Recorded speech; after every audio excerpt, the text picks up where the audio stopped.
Hi there, welcome to Hey Sound Guy, the podcast where I will be peeking behind the curtain of the wonderful world of music. Each week, I'll be speaking to sound engineers of different disciplines, whether it be live, studio, systems taking, or all of the above. From time to time, I'll also be bringing in some industry professionals and musicians, and we can have a chat with them, so stay tuned. Now, my first guest is one of my best friends and, in my opinion, one of the top engineers in London. He currently works with Monty Alexander, Kurt Elling, and Nigel Kennedy. He's done some extensive touring with bands like the Low Suns and Electric Eel Shocks, and he works with me at Ronnie Scott's Jazz Club, Boysdale of Canary Wharf, and with NYJO, the National Youth Jazz Orchestra, among others. Please welcome my good friend, Tim Bray. Hi. Hey, Hi. How you doing? First of all, good. I just want to thank you for coming on.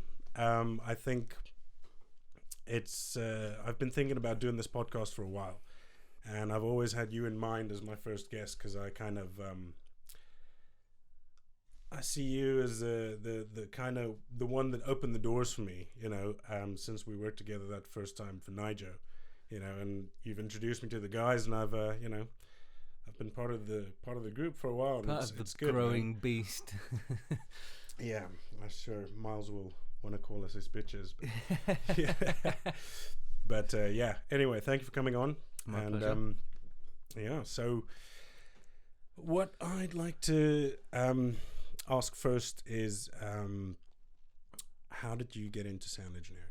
How did I get into sound engineering? It would have been, I think, probably through my guitar teacher would be when I first got into it. He was quite a serious. He was a full-time guitar teacher and player, but he was getting into the studio stuff when Cubase was on the Atari. And I remember I used to go for guitar lessons in his bedroom.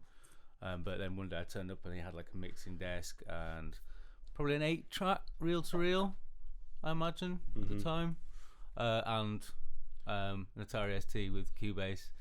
And I remember thinking that he was one of these guys that always said, if you want to be the best guitar player, you have to practice for 8 hours a day. At least you're like Steve Vai, 12 hours. My lord, he's got the time for that. Well, exactly, unless you really have a plan. Yeah, true. To be the best. Absolutely.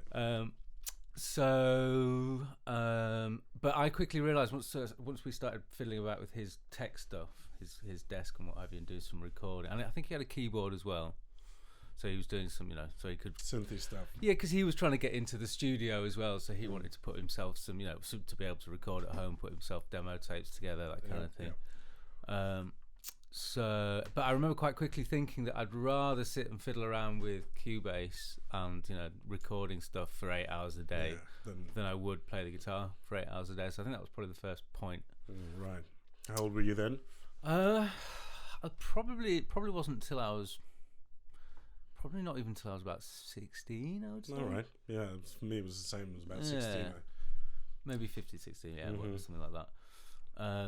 So then I started wanting to buy my own bits of gear. So I remember getting a sampler. I'd had an accident on a trampoline some years earlier as a kid at this gym class. And eventually, for some reason, my dad decided to take it upon himself to chase the insurance money because it was at an actual official gym class. Because I'd dislocated my elbow and had some kind of movement issues, broken my knee. Jesus, kind of is that it? Yeah, well, on a trampoline, you wouldn't have thought, would you? Fucking hell, mate! Oh man, we've fallen doing backflips into the springs. Oh, so many times. Yeah, you can have some serious injuries on a trampoline. Anyway, so that had taken probably 4 or 5 years for the money to come through. Eventually, that money came through. It was a couple of grand for me. Perfect. Manna from heaven, man. Yes, I bought a Korg M1 keyboard, I think. Fantastic. Oh, actually, hold on. No, I think it was just after the M1. The M1 was the keyboard that my guitar teacher had, but by the time I got around to buying one, it was the X3, I think. Sure. And it was a proper sequencer as well. Great. and I bought an EMU ASI 32 sampler.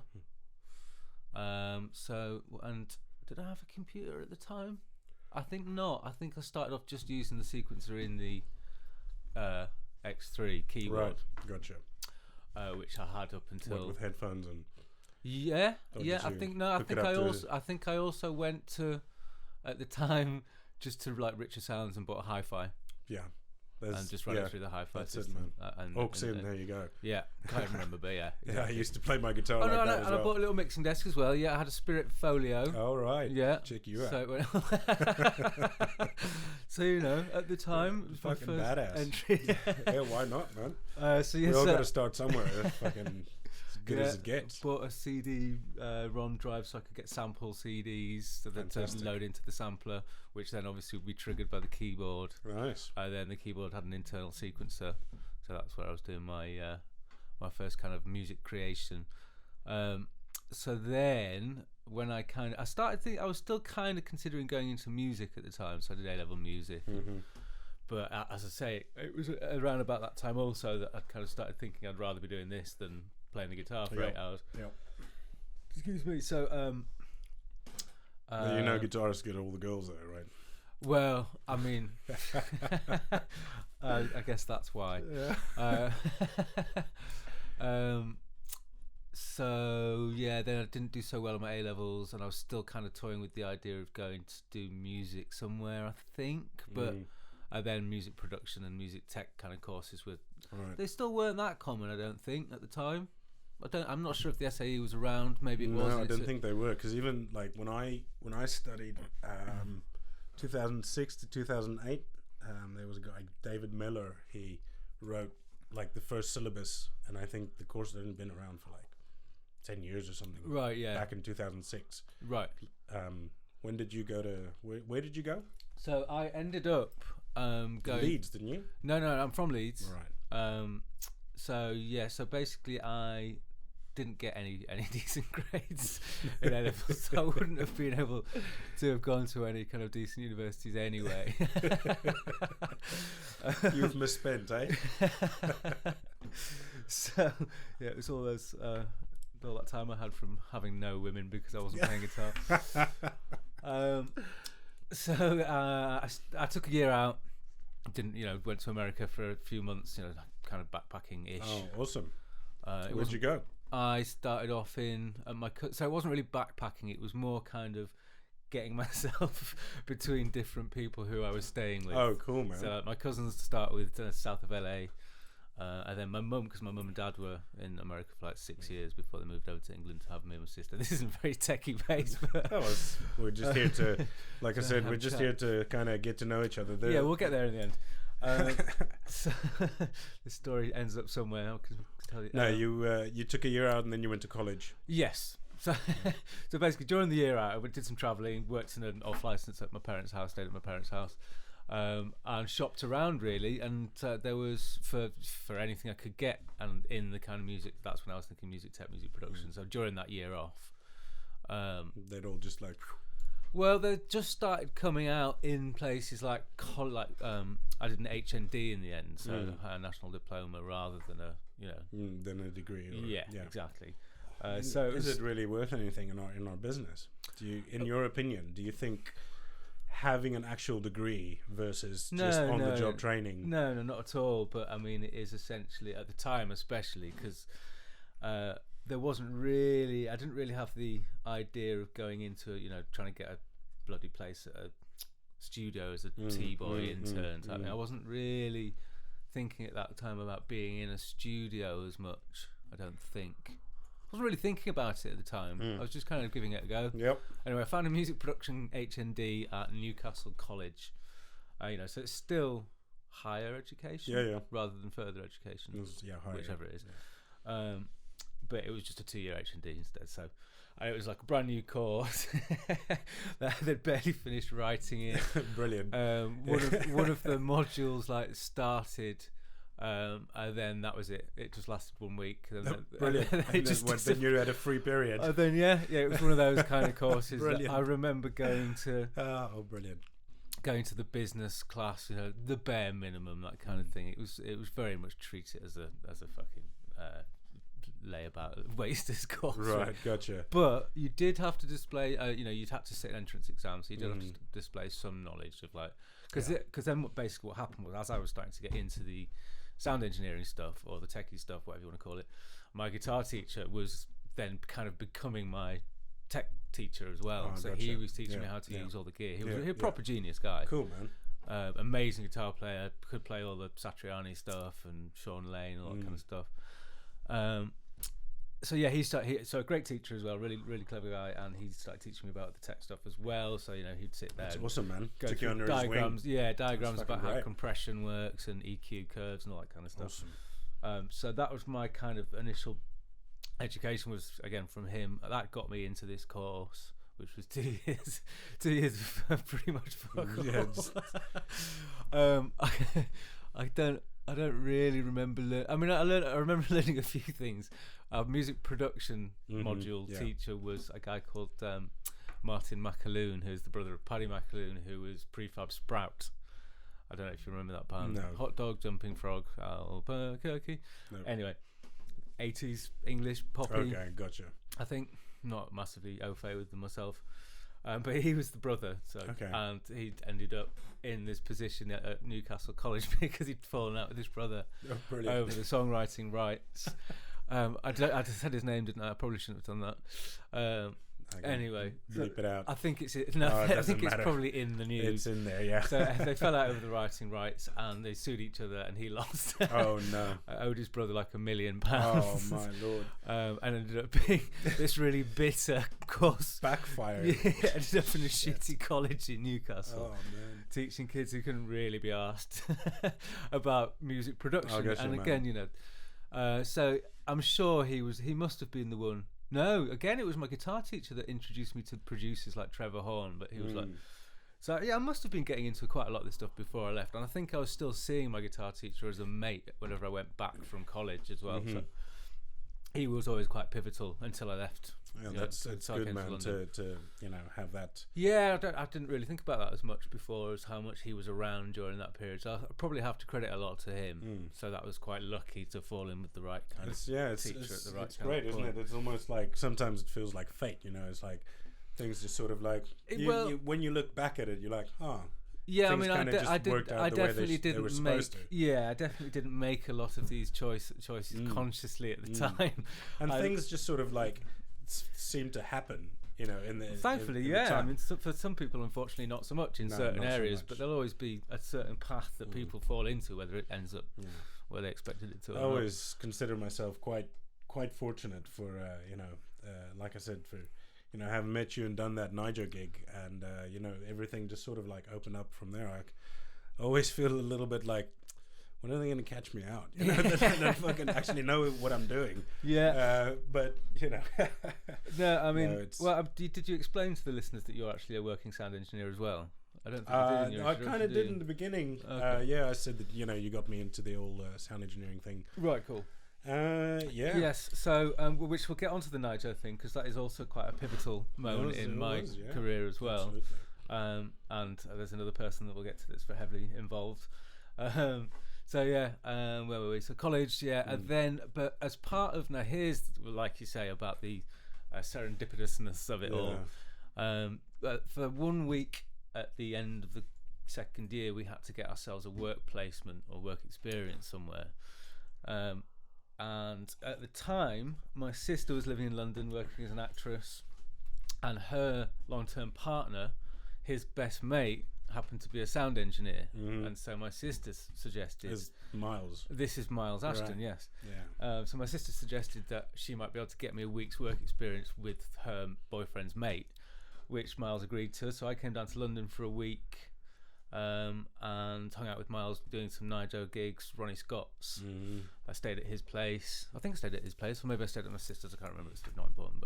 But at the end of it, there was two things I remember him saying. The first one was, we can teach people how to be good sound engineers, but we can't teach people to have the right attitude. So that was the main thing that he said, which I always hold as a good doctrine. 100%. And he said, well, yeah, I think you've got the right attitude. So if you do move down to, and the second thing was, he said, if you do move down to London, I'll see what I can do to help you out. Fantastic, man. So I ended up moving down to London moving with my sister, and then Miles Ashton took me under his wing, got me gigs with Nigel, got me in at Ronnie Scott's. Cutting your teeth on the road with a big band. Yeah, man. Yeah. I did a tour with him and a band called Paraphernalia, with my first ever tour, where I was essentially just helping out as backline, co-driver, and lighting engineer. Oh wow! All right. Miles knew you didn't get the lock claw. No, he knew that he was asking a lot, but it was a good opportunity for me to go out on tour. I think nowadays we really need to be a little bit more sort of multi-dexterous in our skills and abilities, especially to get in. Yeah, man. Yeah. But even to stay current, to stay. I mean, we've got a lot of friends that are they. Like Charlie Dale, dabbles, who does he does lights and these sort of things as well. I really think for me it would be a good thing to know how to do, just because I want to be a bit more of a complete sort of person and an engineer. I can't just go in like lights, no. But that being said, I've never really made the time to go and fucking learn it. So there is a lighting desk at Ronnie Scott's and a manual. You could sit there for hours if you wanted to. I could do if I wanted to. There you go. Right, but no, fair enough. I mean, what were we talking about? Pop in for an hour a day. No, but you were talking about how Miles took you under his wing and getting the lighting gig that you did. It was quite funny. He kept teasing me about whether I was going to turn over to the dark side. But anyway, to the light side.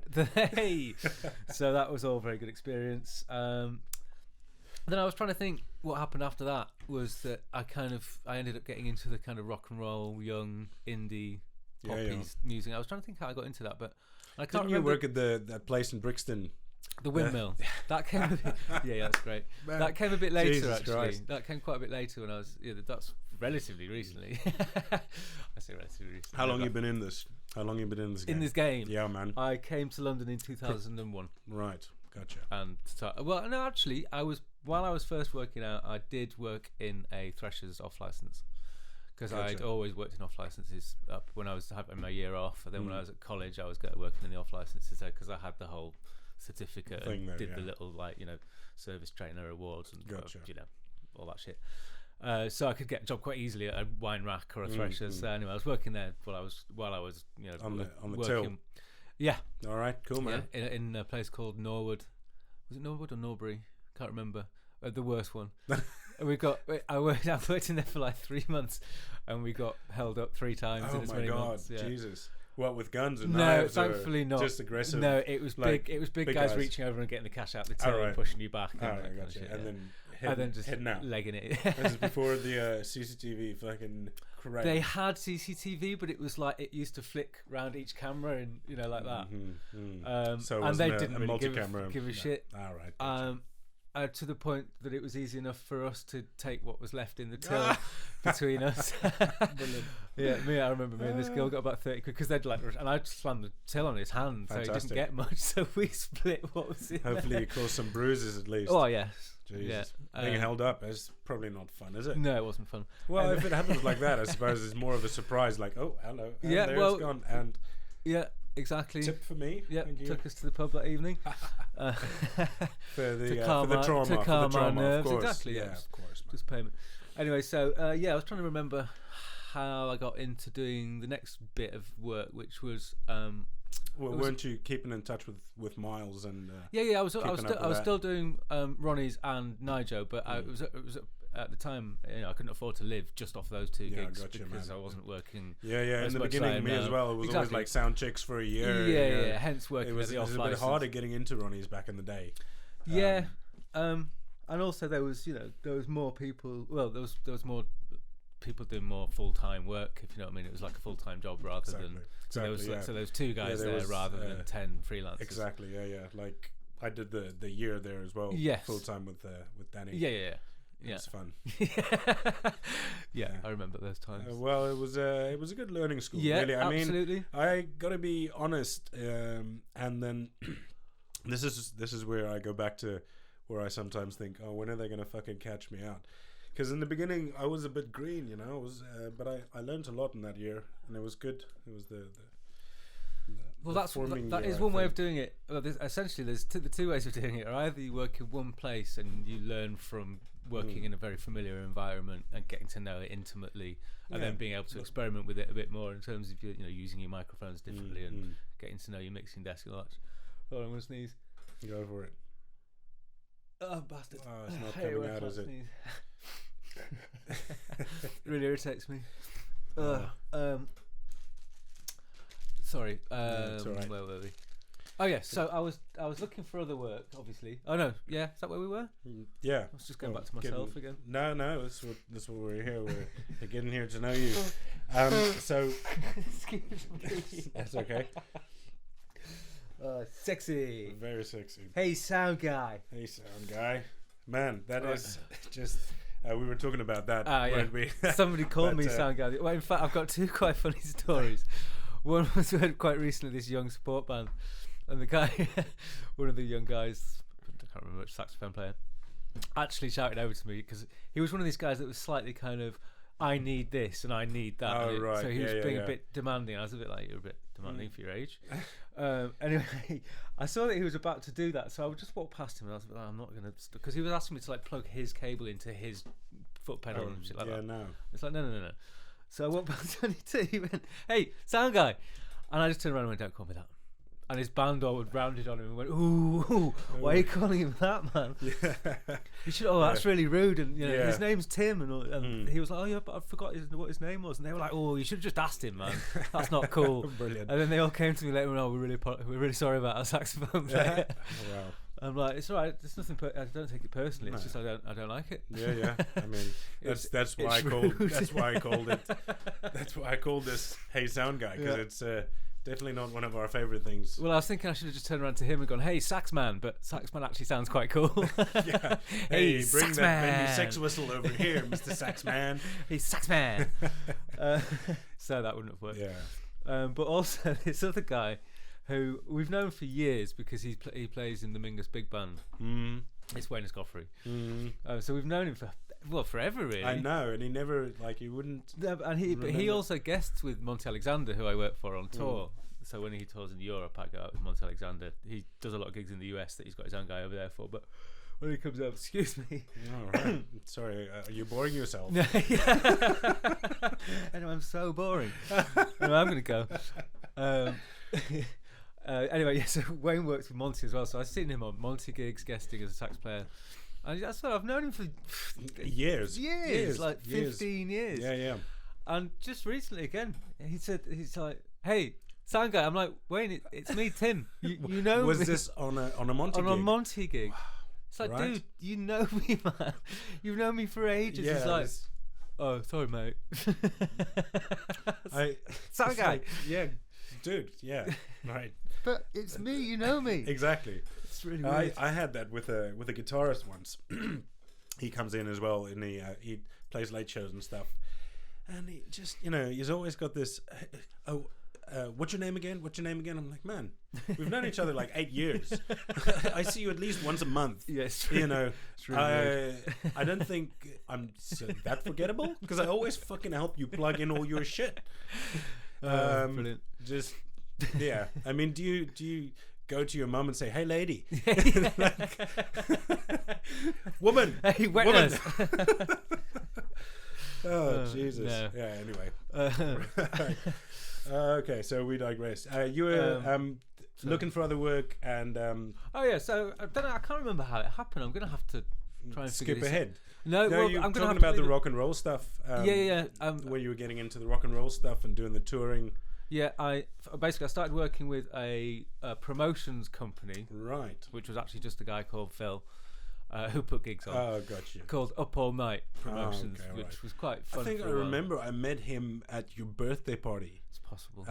When we were in the George 4, The George for? The Royal George. The Royal George. When I got completely battered. All of us did. Yeah, true. All of us did. But I nearly got that was a good time. I nearly got kicked out of my own birthday fantastic. party. It was my 30th. Well done. It was my 30th, and my girlfriend at the time, her 25th. Emma, yeah. So it was a double birthday whopper. Yeah. Yeah, I nearly got thrown out of my own party. Brilliant. Anyway, it must have been a good night. Yeah, so you may well have met him then. So we definitely crossed over. Because he got you in with the electric eel shop Essentially, stuff, yeah. Again, it's. I'm not sorry. I'm squirming on this wooden stool. Yeah, sorry, I'll get new ones. Yes, wing back chairs. Then I'm gonna have to lower the table. And smoking jackets. All right, yeah. Yeah, coffee table.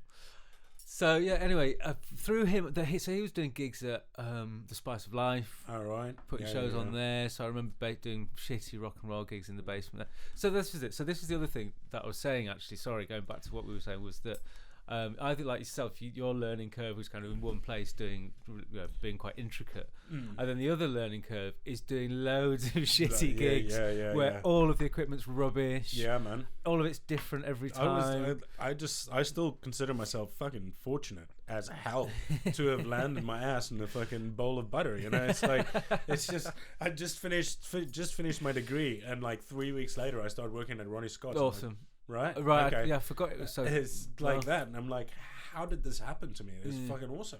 You know, that's why I'm like, are these guys gonna know? Are they gonna find out at one point that I don't know? But no, it was a good learning curve. Yeah. So that was my learning curve, was doing loads of these shitty little gigs for Up All Night. So they did them at the Spice of Life, and there's the little theatre that Nigel used to rehearse at in Marylebone. Yes, that's right. What's that called? Oh God. That was the theatre of the college I went to. Right, okay. We should know this, because Nigel rehearsed there every week. I did gigs there with Phil, with Up All Night again. Oh, I can't remember. It doesn't matter. We'll remember at some point. We'll edit that in later. Just a little voiceover. So it was this theatre. I'm going to be thinking about that now. So yeah, but meeting loads of young on the scene at the time. So I was kind of on the scene, the same scene that the musicians were on, which was kind of young, unsigned.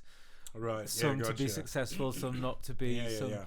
I mean, I did kind of try and go that route again, you know, as well. Like with taking a young band that you get in at the start. And, yes. There's the potential, and you're holding out. Yeah. It's happened a few times, and you're like, yeah, fine, I'll take the lowered wage. Yeah. Because eventually, if they make it, then and then eventually you just get bent over. And right. Yep. Rogering.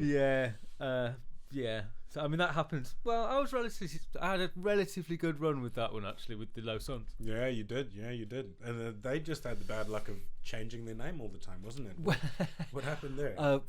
Who knows what was going on with them? To be honest, that's their story. Right. You have to get them on as an ex-band individually, see which their stories line up. But no, so I met them. So this is a band that I met. They were called Blofeld at the time. Then they became King Kane. No, and then Rex Radio next. Then King Kane, and then they were the Eyes as well at some point, and eventually ended up being Low Suns. Right. And they did quite well. I was with them. How long were you with them? Years and years. I've known them now, I would say, for like 15 years. Okay. Because again, it was like, so through this promotions company, doing lots of random shitty gigs. Then ended up doing quite a lot of gigs at a place called the Buffalo Bar. All right. I was one of their first kind of team of freelance sound engineers. Gotcha. One of the main ones there. So that was quite. And it was again. You're talking like originally getting paid beers. These Up All Night gigs. Literally you'd get free beer. That would be it. That's it. Yeah. What you get is experience, son. Yeah, exactly. You gotta earn it. You gotta earn it. I literally did work for beer for I would say the best part of a year probably. And it was like 40 quid. 40 quid here, 40 quid there. Yeah. I remember the Buffalo Bar being amazing because it was 60 quid.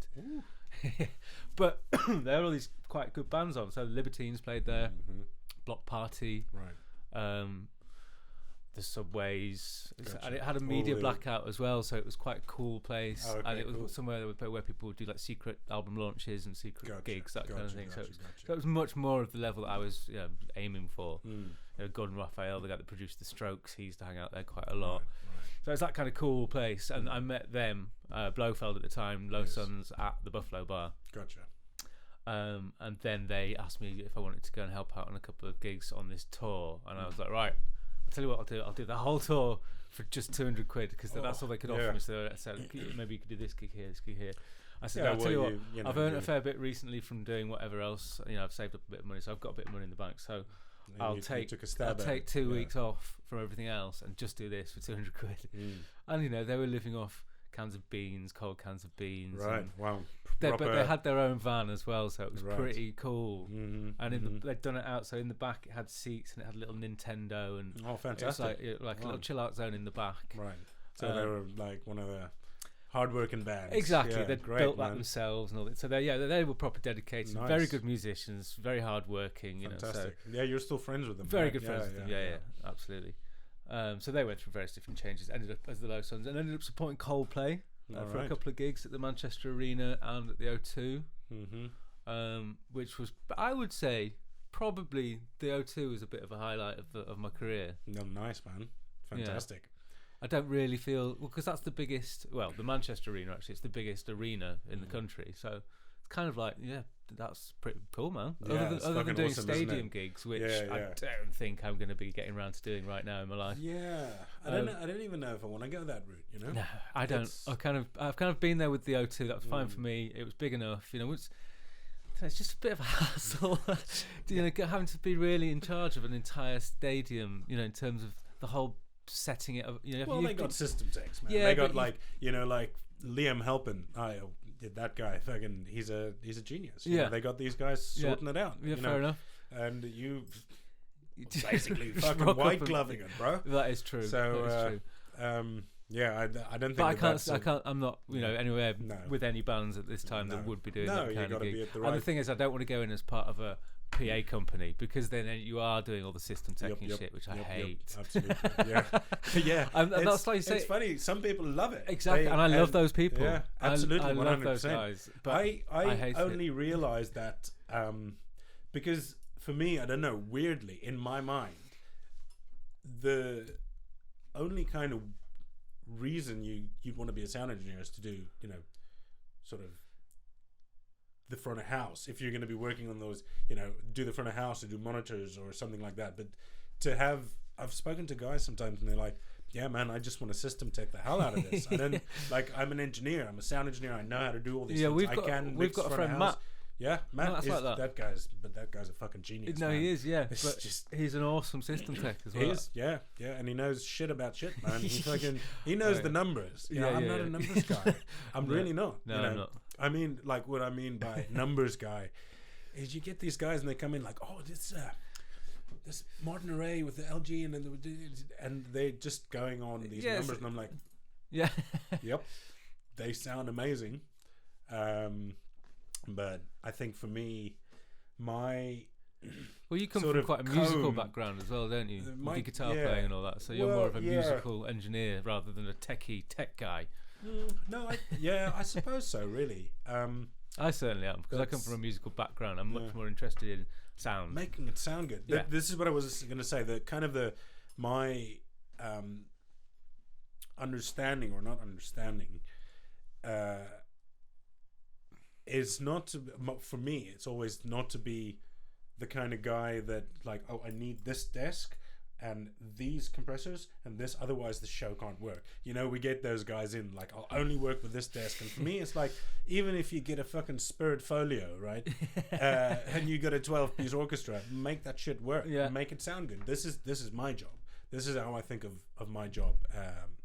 That's just so. I mean that's kind of, like I said, the way I think about it. That's the skill that that an engineer sort of should have, and be able to take whatever is there and make it work. Make a plan. Exactly. I mean, I sometimes you see people and they're just like, I can't. No, man, make a plan. Make the gig work. Absolutely. See what you can do. And can I tell you, working in some of the really, really worst pubs and clubs in the country, then you kind of you cut your teeth, man. Yeah, and then you go when you get the options of luxury things, you're like, yeah, whatever. Exactly. I'll make it work, man. Yeah, It's fine. I know Whatever's this there. disc as well as I know this disc. There's obviously one that I know better than others because Yeah. like There's always going to be SD10 shitty ones as well. But the point is just to be like, yep, good. Where's that? Good, great. Yeah, Let's make do it work. this. And yeah, sometimes it works out, and then sometimes you need a little bit longer to get used to a disc or whatever. Yeah, and also that you if you go further back into having pretty much say you turn it to a gig and there's like 2 microphones. Yeah. You're kind of like, okay, so what am I gonna do? Okay, we kind of need to hear the vocal.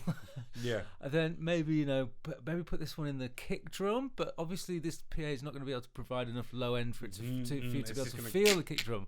But you can trick people into perceiving that the kick drum's there by making it a little clicky sound. 5K and 8K. There you go. Yeah, man. So you put a little click in there, like and people kind of perceive the kick drum there more because they can it's hear in time it. also with exactly. the low end they'll feel. Yeah.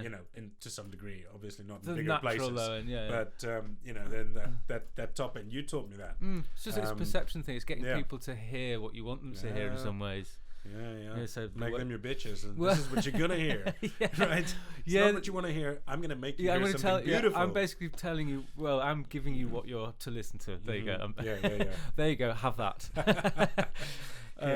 And there's you look at some EQ curves that you've done on, say, a bass, for example, and you've boosted like 400 hertz, which on its own, for example, sounds really weird, but in a mix, cuts right through. Yeah, 100%, and a bit of 1K, well, like a narrow Q and an electric bass, very nice.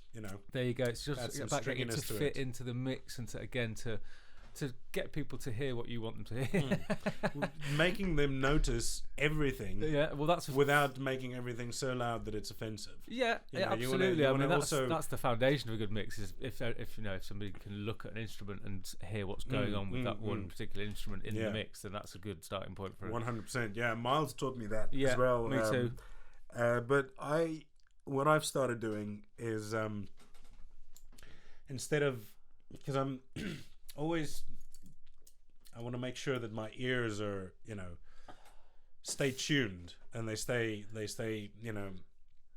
so I sometimes I close my eyes and think of the instrument. Okay. And if I then hear it in the mix, then I'm happy with it. Yeah. And I can see if I can pick out frequencies. Doing that, taking the eyes away as well. Then really trying to hone in on that instrument. And I've tried that, and for me, I feel that it's something that kind of works. Yeah. And to be honest with you, it's something that more sound engineers should do on a regular basis. Trust their ears rather than their eyes. Because there's so much mixing with your eyes going on these days. A lot, man. A lot. Well, I mean, to some extent, I'm sometimes guilty of that. Me where too. I've got my EQs that I know. Okay, this is what I like. And I think maybe it's also sometimes a bit of complacency and laziness. If you work in the same venues, I know what the Room and Ronnie sounds like. Yeah. I know what the 52 on the kick drum's going to do with a jazz kit. I can dial it in before we get a sound check going. Absolutely. And then obviously you'll tailor it from there. Exactly. So maybe we're cheating and maybe we're not. Saving time, perhaps. That's it. But you kind of like +3, -6 at 280, just and then you can sort of tailor it. So is that really mixing with your eyes? I don't think so. No, it's just. I mean, mixing with your eyes is more like if kind of looking at levels and things like that, rather than listening. Yeah. Oh no, it's got to be in the yellow. If everything matches in the yellow. Exactly, regardless of how it sounds out front. Having all of the signals the same. Yeah, or all the faders at 0. Yeah, that kind of thing. But like what you're talking about, it's quite interesting because. You're using things that, like, for example, but I mean that's kind of what comes with the experience, right? We know now, kind of how I want something. Man, I had this the other day. There was this young engineer. I was babysitting for him at Boysdale, and he was working for the PA company that supplied the PA normally for this band. At Boysdale? At Boysdale, okay. But they didn't have to supply PA, obviously, so he just sent the engineer that knows the band. Okay. What kind of band was it? Was it a bit? It wasn't a pop band, or yeah. Like a recent pop, like a modern pop band. Not so 90s, I think. Okay. But they were sort of like all 40s, 50s, but packed. And they all knew the songs. You think it's from their heyday. Can you remember what they were called? not off the top of my head Okay, right no now. worries. No. Anyway, now the story is that this kid, he was maybe, he looked like a baby, right? He was maybe 23, 24, Oh yeah, right? And I see a lot of engineers nowadays, younger engineers, who are kind of maybe a little bit too up themselves, a bit too quickly, too sure of themselves, yeah, and not being able to take advice. Because myself, when somebody gives me advice, I'm not just gonna no, this is how I'm gonna do it. yeah. I'll be like, oh, I'll consider this. I mean, depending on where it comes from. Obviously, I'm not some punter walks up. Oh, I think you need to turn the piano up. And I'm like, I don't think so. I can hear the piano just fine. And you are. Yeah. And the best is when they start with, I used to do this. I'm like, so why aren't you doing it anymore? I know a Couldn't bit quite about cut sound. Anyway, so this kid, he takes out and the band tells him from the stage, the kick is sounding very clicky. Because he's got they've all got in ears and it's like it's very clicky and I'm like, okay, Well, yeah. do you want, and I look over at his EQ, and he's got 128 boosted, and then it took a double notch of -18 on the on the LS9 at 200, so it was this. It disappeared in the middle completely. So all of the low mids were gone. All of it was gone, right? And then he boosted the top 5K boosted, right?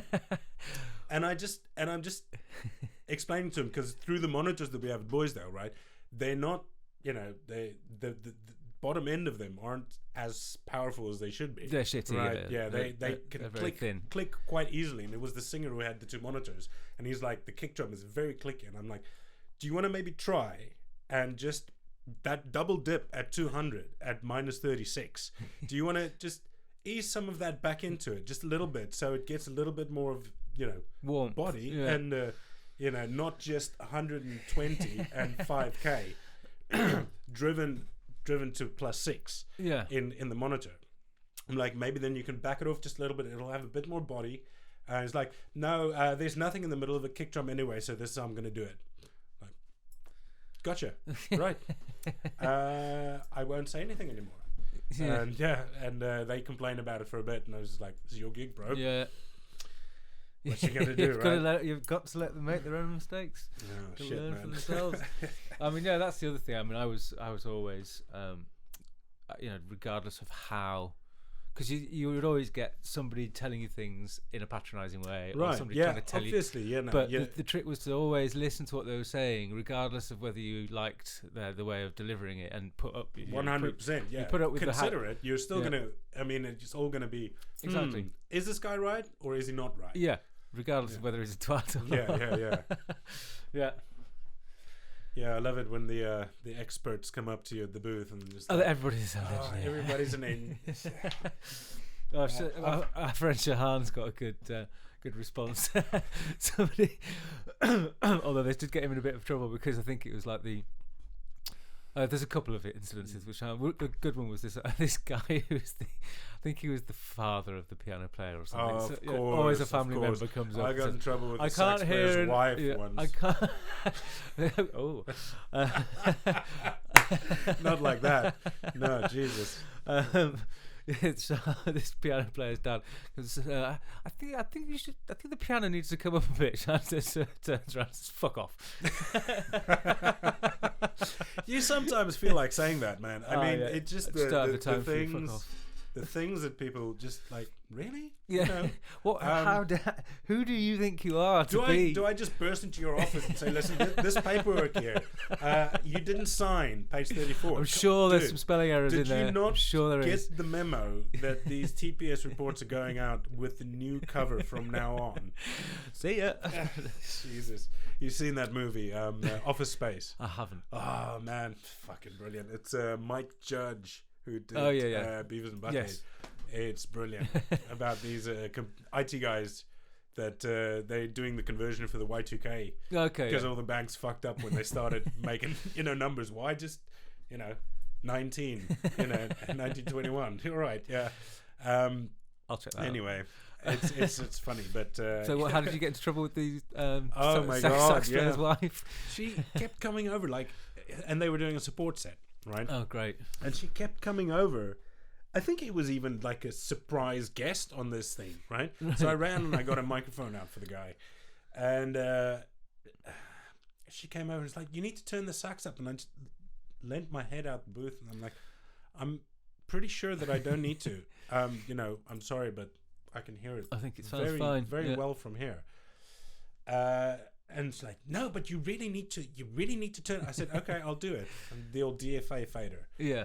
Oh, then she came back again. "No, you need to turn the sax up. You need to turn the sax up." I'm like, "Lady, I'm sorry." Hey, sax lady. Hey, sax lady. I don't agree. And then she came back a third time after they'd finished, and she walked past and she said something. I'm like, "Excuse me." And then he got all upset with me because I didn't listen to his wife. I'm like, "Who the fuck are you, bro?" I mean, I'm definitely not the fucking best out there. That's for sure. I know that. I'm not, but I kind of know what I'm doing sometimes. Yeah. I've been I've been getting it right for a while. If you can hear enough saxophone, it's highly likely enough saxophone. Yeah, I mean, I've been getting it right, sort of constantly for a while. Good enough to. But this is the problem. The problem is when it comes to just something like volume that normal people can actually comprehend. Sorry, but that's when they think they can get involved, because they can, if they want to hear it louder, they have every right to say, "I want to hear it louder." Yeah, but usually we've these got people all the right to say as well that we don't think that exactly. We think that will mess with the overall balance of the but these people are always the husband, the wife, the dad. Oh, the managers, of the artist said instrument that we're talking about. So in this case, the sax. They're always going to want more sax, more than everything else. More of themselves. More everything louder than everything else. That's right. Yeah. Brilliant. Okay, so guys that you've worked with, that you were explaining about the Low Suns, and then you did that tour in America with Electric Eel Shock, right? Oh, they were What awesome. was that? Was like 3 years you went around with it, or something like that? Best part of 4 years. Fantastic, and man. Tell me about that. It was pretty much, from what I can remember, without actually doing some sort of written timeline, it's going to be hard for me to get the exact. But it was something along the lines of 9 months of the year, pretty much. Not necessarily 9 months in a row, but a total of probably 9 months of gigs, so you came and or went. touring, right, of the year for 4 years in a row, I think. So it was pretty intense. Nice. And again, they had their own van. The first van, you said, but the whole family came on the road and everything. Yeah, so they were a Japanese heavy metal band essentially, but they in the very kind of Japanesey style, they were very good at replicating. Very precise at replicating other styles of heavy rock. This is what you want to hear. This is what we're so they would do like a couple of punky numbers that would sound like very good punk. They would do a couple of heavy rock that would be very right. So good. they didn't have a genre per se of their own, no, but they did a lot of different genres very well, and then they mixed it up. So when they did heavy thrash metal, it was very good.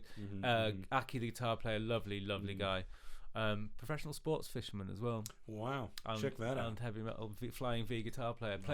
He can man. play as well as Eddie Van Halen. Fantastic. He can do all of that. He's amazing, and another real big influence in my life. So yes, Japanese 3-piece. Jayan, the naked drummer. The naked drummer. Yeah, he was naked a la the Red Hot Chili Peppers with a sock over his. Gotcha. Really, every gig. So every gig. Because again, bear in mind that every gig was very precise. It was actually, of course, even though it looked like it was stage show. Yeah, it pretty much was. Yeah, Okay. even though it looked kind of like very heavy metal, it was actually, they did the same things all the time. Gotcha. Yeah, and they did them very well. That is one thing that for me is sort of like when you do the same band and they've got a routine, it gets a bit routine, doesn't it? Yeah, but again, because of my age and lack of experience going into that, it meant that I could hone my skills. 100%. And again, I'm not saying it, but it's sort of like, it's not really authenticity. Yeah, well, I was also basically, the other thing that I used to say was that they do the rock and roll on the stage and I do the rock and roll off the stage. Yeah, right. So I was using it as my time to be rock and roll touring on the road, sound engineer. Why not? You're young. You had a good time. Yeah. So for me, it was party time. But so going back to them, they were very clean. Very clean living. They would have like a couple of beers. That would be it. They'd get this was their job, and they were there exactly. to do that and so job. basically, what happened was not like us getting pissed on the job. They were not doing very well in Japan, so they left Japan. and with their wives and girlfriends in tow, so 6 of them in total, and went to America, and then didn't go back to Japan for like 4 years. Right. They just went out and toured. Mm-hmm. So again, they're that hard-working. Yeah. They had their own rice-making machine on the on the van, and they'd eat their own made. So they wherever they stopped at night, the girls would cook up their tomorrow's lunch of rice balls and that kind of thing. While the guys you had some of that as well. You ate with them and you stayed with them. Yeah, everybody slept in the van. Yeah, and basically half the time. How big was his van? So it was essentially. When you're sleeping, sitting up. It was a community. That would be uncomfortable for you. Exactly that. But get this though. So it was what we call a sunshine bus, which is like a community bus for helping disabled people around, that kind of thing. So it was quite a low step. Oh right. And it was like a minibus. Okay, so I it got had, you. it had 2, 4. So it had 2, 4, 6, 8, 10 seats in the back, in like a school bus 2 and 2 kind of configuration, and then at the back they'd split it off and turn it into like a splitter van. So at the back they had like they'd put some wood and kind of bisected it, so they had like a storage unit under and a storage unit on top, and then you could actually put like a sleeping mat on this wooden shelf at the back and try and lie down a bit. So you didn't sleep for 4 years, basically. Pretty much. And if we were really lucky, we'd get like a Formula 1 hotel. You ever been to a Formula 1 hotel? No, but I've been to some pretty the Formula 1 hotels, shitty motels, right? Yeah, I'm sure in America, the Midwest. Yeah. Okay, but I'm talking more about over in Europe, because the F1 hotels, they're a company called Accor that do all the cheap budget hotels, Ibis, and all that kind of stuff. I think. Formula 1 hotels. I think the story behind them was they would set them up in quite near to where the actual Formula 1 Grand Prix. So it's like a budget thing when people are coming so to when watch there was a Grand Prix, they'd have a cheap budget hotels, and then in the interim, they'd be packed, and they were really cheap. And these ones were so cheap that they didn't have any ensuite. It was like a double bed and then a bunk bed, and that was it in the room. And then you'd go down this corridor, and there'd be like toilets on one side and showers on the other. And you open the door, and it's like a plastic single molded unit, right? And then it self cleans as well. So you come out, so the toilet is just molded out of the floor like this, with no seat, just a plastic thing like this. Jesus! And then you come out, and a red light comes on, and it hoses it all down, disinfects it. Yeah, they were disgusting. And so if we were lucky, we'd stay in one of those. Jesus. That was the kind of level we're talking about in terms of just go take a shit in the woods, mate. Yeah, may as well. And they would do gigs from 1 minute it would be a pub with one microphone, and the next minute would be at Hultsfred, big metal festivals in Europe supporting Machine Head. Fantastic. And let's take up the stories with them. I nearly got kicked out. Well, I didn't get kicked out, but the promoter complained to the manager, and now the Electric Eel Shop picked up an English manager, which is why I then got involved with them. He brought them over from America because he'd heard of them and liked them. Basically said that he'd organise a tour for them in England, brought them over to England for the first time, and then he helped get all the kind of European stuff going on, which went relatively well for a while, well enough that we were on the road for most of the year, pretty much Scandinavia and Europe mainly, big chunk of America as well. So yeah, proper jobbing. The promoter at the Rock Hard Festival, and it was all biker jackets, and fantastic. It was a big festival, but yeah, very biker. And I was quite impressed that the Eelshot guys won them over, because they do wear like Puma trainers and kind of baseball style tops, but even though they wear leather jackets, they're not full on metal clothed. And there's little Japanese guys, so the amount of times that they actually won the big hairy audiences over was pretty impressive, I have to say, just from their sheer professionalism. I've seen some of the videos and stuff, and they're good. Yeah, great.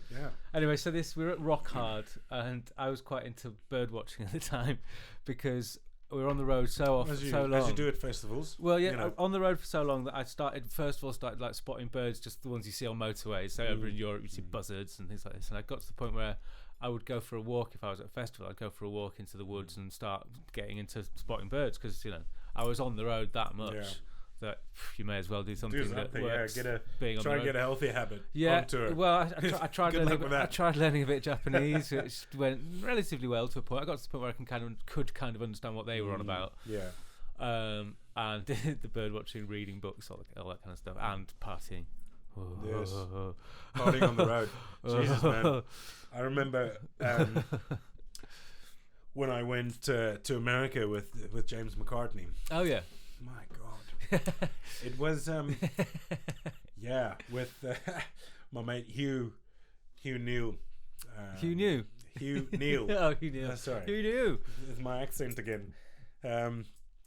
Yeah, and Jay, the guitarist, man, we used to, yeah, we had a week in Los Angeles, staying at the Standard Hotel on Right. Hollywood Boulevard, Oh wow. doing nothing because James had flown back for a wedding, And you were in the just UK. waiting for him and we were in America just chilling. because it was cheaper to keep you there than it was to fly you back. Yeah, and yeah, that was funny actually. I was going in that same time. I was going up in the elevator, and there's this lady in a wheelchair, and she goes in, and I hear the lady behind her speak Afrikaans to her. I say, good evening, ladies, and obviously in Afrikaans. And she's like, oh, what are you doing here? I'm like, no, I'm on tour. It's like, oh, actually, I work for a radio station in South Africa. Would you mind to be interviewed? I'm like, sure, yeah, why Awesome. not? Yeah. And she's like, okay, 12 o'clock tomorrow by the pool. I'm like, fantastic. And she had a camera guy with her and Oh wow. and everything. Yeah, and so I ended up on a radio show in South Africa. I've never heard it. Whilst you were doing James Yeah. McCartney Yeah, in yeah. Oh, but they America. were being so secretive about it. It was really weird. Like, we couldn't say who we were working for, and it's really weird. I don't understand what I guess happened it's there. to do with his dad, isn't it? I guess. Yeah. Yeah.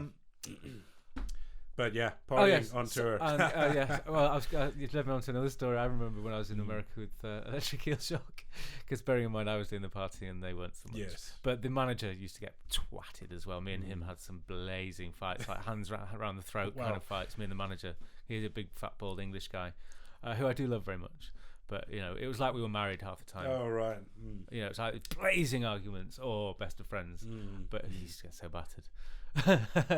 I mean, I came back to our hotel room once and he'd let the fire extinguisher off, like completely. It was full of white powder everywhere, and I was really pissed off with him. So I dragged him and his mattress out into the hall and locked him out of the room. So I went, and then I was like, oh, I should have got out there because in here it's It's all fucking full of dust. Then in the morning I wake up and poor old Jayan, who is the drummer of the band, is in there with his mask on, cleaning all the fucking walls because obviously they'd worked out what had happened and they didn't want to lose the deposit, so they came and cleaned the room. Should have fucking made him do it. Well, you would try, but still, Oh, mate. I don't know. Some people, they just get so... Well, they get weird when they get drunk. It's like they do strange things. Yeah, I mean, but this guy was strange all the time anyway. Oh, right. Yeah, but I mean, things like that. The beast just gets loose, right? I knew some guys back when I was doing crewing, when I was working for Pinnacle Solutions. South African guys. This is back in the day when it was 2005. I started working for them when I'd just been here for a couple of years. This is when there were still loads of Antipodeans around, Aussies and Kiwis and South Africans, and Right, yeah. So they used to party hard, these guys. Yeah, but yeah. when myself as well. I'm not excluding myself, but they would just do strange things, right? When they get wasted, like The kind of guys that used to hang out at Walkabout, like those bars.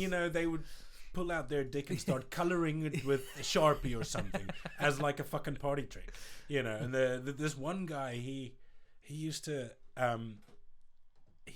eat cigarette butts, right? And then he would previously have stuffed an ashtray in his underwear in a pub. This is now his pickup, trying to pick up chicks this way. He walks over, then he takes a cigarette butt out of. This is when we could still smoke in pubs back in the day. Take a cigarette butt and chew it and start shaking like that, and you kick out this fucking ashtray at the bottom of his leg. And this was like, everybody thought this was fucking hilarious, and then now he's got her attention. Yeah, exactly. It's just about getting their attention, apparently, according to these guys. I remember it didn't quite work. No, so I know. well, It reminds me of the this weirdest things. Sometimes it does though. I mean, I remember being at a New Year's beach party in South Africa because It's crazy there, man. Was it on Margate Beach? Ramsgate, actually. Ramsgate, yeah, it gets pretty Oh no, crazy on New Year's Eve. it was South Broom. Right. South Broom, that's where it was, in that same area. Mm. And I can't remember what the story was. The New Year's Eve party. Yeah, I think it's something about the kind of South African blokes and Aussie blokes when they get drinking like that. This guy was like, he was telling me, he was like, it's just all down to getting their attention. Just watch this, and he just walks up to these two girls. Right? Yeah, he just walks up to these two girls and goes, "Excuse me, is back. my hair alright?" And Just they were like, engage them, and then you're like, they were like, "What do you mean?" He's like, "Well, I was worried that my hair," and he just started. And then he started laughing, and that was it. That's it. And he called me over, and that was us for the night. That's it. There you go. Amazing. Yeah. Anyway, back to sound. Yeah. I had some more stories for you. Yeah, we were talking about electric eel shock. I was telling you why I got somebody complained about me at this rock hard festival. Yeah, right. So yeah, anyway, so I was thinking to myself, anyway, let me tell you, I'll do it in order. Right. So anyway, so I'm sitting there, and I'm in my like sky blue, kind of ribbed t-shirt. Okay. Just because an awful lot of details being remembered there. This is specific because it was this was the point. All right. I was sitting there, my style of clothing was different to theirs, basically. Put it that way. I was more kind of, it's like small t-shirts, and they were big metal, big jackets and shit. Okay. So I'm sitting there in my t-shirt, and a Machine Head are on, and it's an outdoor amphitheatre thing. I love that band, man. Right, and I'm sitting there with my binoculars like this, bird watching, looking at, and the promoter turns to me and goes, "What are you looking at?" And I said, "There's a grey wagtail or a yellow wagtail or something up there on the top of the stage." And she went over to my manager and she was like, "Do you know that your sound engineer is sitting there bird watching during the Machine Head gig?" And he was like, "Yeah, that's him." And it was funny. What the fuck is it to you? No, it wasn't like a kick him out kind of thing. It was like she just was completely bemused. Oh, right. And I was sitting there thinking, do you know what? I'm more rock and roll than all of you lot. Yeah, I'm doing me. Because I'm doing my thing. Because you're here paying to see this shit. This is my lifestyle. This is what I do. I'm out on the road 100%. The whole time with these bands. So anyway, that was me being young and excited about the whole thing. But I think we both sort of earned our stripes to get into the. Like I say, I think it's weird because it feels like the market's sort of like saturated with just new engineers and new guys coming up. Well, and also what's hard is a lot of it's down to the lack of money as well, because they want you to be a driver, tour manager, sound engineer for 125 quid a day. Exactly, and provide the fucking van. Yeah. So and that started happening at a time where I wasn't prepared to do that anymore. I was getting those gigs with like the Days and Jess Mills and all that, these kind of pop bands, who were then sacking me off because either they could get the money to get a better one of the top sound engineers, one of the top TMs, or they'd want me to do it all of the jobs for less money. And it's I never quite reached that point. It was like I was always that desperate. Yeah, to be with that band. I'm not quite that guy that's done all these other famous bands, and therefore when they do have the money, they go for that guy. Yeah. I remember exactly. they did that with Jess Mills. Like that. Yeah, they did that with Jess Mills. They got rid of me because they'd wanted this guy from ages ago who did like the sound for, I don't know, fucking some big dance group like Orbital, or I can't remember, because she was quite dancey, lots of backing tracks. And so they said, "Oh well, this guy's finally available, so I'm sorry, we're going to go with him." So I'm like, no. So he takes the gig off me, and then they call me up about a week later saying, "I remember that. Can you dep on like a week's worth of gigs?" I'm like, "Yeah, no." I'm like, you just sacked me off, and now you're asking me to come in because he's got a better gig now for a week. No. But that's unfortunately that's how it works. If you were that top guy, you could say, "Right, I'll do you, but I can't do you this week because I've got a better gig." And they'd do the same. They'd go, "Okay, well, we'll have you when you're around, and then when you're not, we'll get somebody that we use, as second best."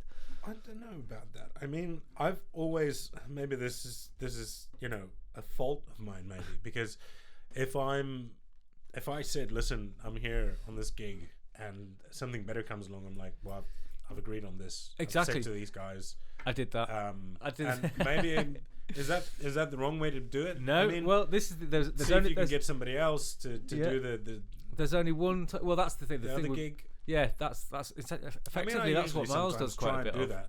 Miles does that quite a bit. He'll try and give his guys gigs to look after for him if he knows that he can then come back, which is fine when you've got an agreement with your debts. Yeah, it's like it took me ages to get Miles to be able to debt for Monty because Monty wasn't up for it, but eventually I was kind of forced into it because of the Nigel stuff. and they weren't that pleased about it to start with. But I think now that he's done like 7 gigs with it, or 6 gigs, they're totally fine with it now. So at least now I'll be able to go off and an do adjustment period. Yeah, exactly, and it works well because then I'll be able to, there's a gig that clashes with the Kurt Elling tour. There's just one gig that I'll be able to give to Miles, so it does work out nicely. But I did that with when I was with King Kane, Lawson's Blofeld, Rex Radio. They were King Kane at the time. All of the above. I was with that. I'd been with them for a number of years, and it was always kind of on the edge of happening with them as well. They always had record deals about to happen, management deals, publishing deals, all that kind of shit. So it was tantalisingly close for a long time. As I said, they did a Coldplay support, so it was did pretty well. Anyway, I was doing the Foals. When Foals first came out, who are massive now, who I actually still really like, annoyingly. Because I did one of their first tours for them, and I remember the tour manager after a gig at Madame Jojo's in Soho, which used to be the Tranny Club. The tour manager came out, and it was me and the woman who was backline and driver. I said, right guys, I've just wanted to, it's all been really good. Thanks for everything. I just want to know, are you guys prepared to commit to this, because we're gonna push for it, and we want a good team together.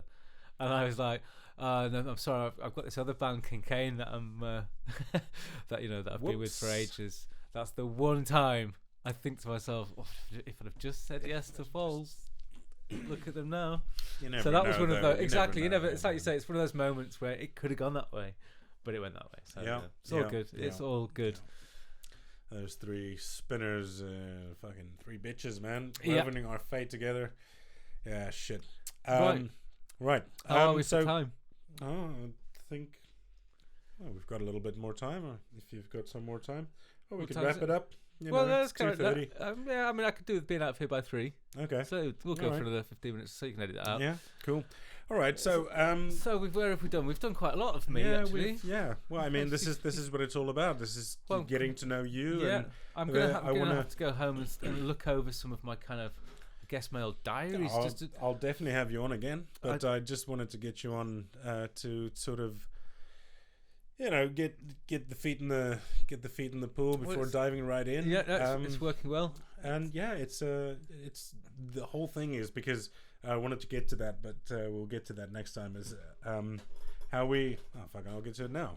Go for it. we don't see each other as sound engineers. We all know each other, but don't know each other. Like I said, I met somebody 2 weeks ago that I've been working with for 7 years at the same venue, but we never see each other unless it's at like a big organized hangout like the Sound Network thing.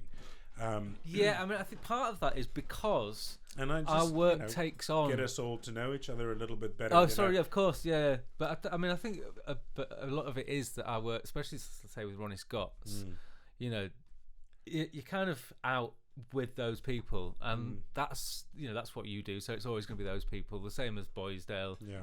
Well, we never see anybody at Boysdale. No, we were always but I mean, Ronnie's is probably the closest knit group, really, because there's a number of us there, including some auxiliary people, 3 to 5 of them. Yeah, often there can be Miles there, 2 guys on the downstairs, 1 guy upstairs. Yeah, and somebody just comes to say hello. Yeah, somebody pops by, exactly. By the way, annual Christmas drinks.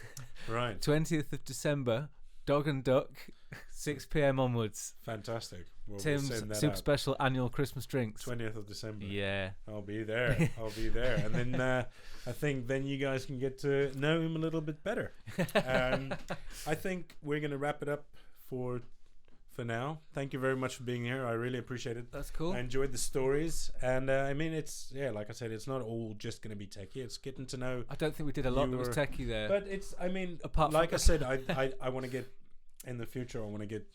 I've got some things in line where I'm going to have some musicians demonstrate some things that I think are pretty cool, and then we can just talk a bit of tech then with them or something. Or when I get some techie guys in here like Matt, then it'll be all fucking numbers, man. I'll sit here and my eyes will just be like, did I understand that or did I not? Anyway, thank you. Wrap it up. And, awesome. Hopefully, it's been a pleasure. Yeah, we'll do it again. See you again. Yes. Goodbye. Bye. Well, there we have it, folks. That's Tim Bray. I hope you enjoyed it as much as I have. Unfortunately, we ran out of a bit of time there, but I'll certainly have him on again. I will attach in the description a link to his LinkedIn profile, so you can start building your database of great engineers and just good people. I will be doing that every week. I'll be linking to LinkedIn and email and things like that. So if you're listening and you want to build your database of engineers, please see the description.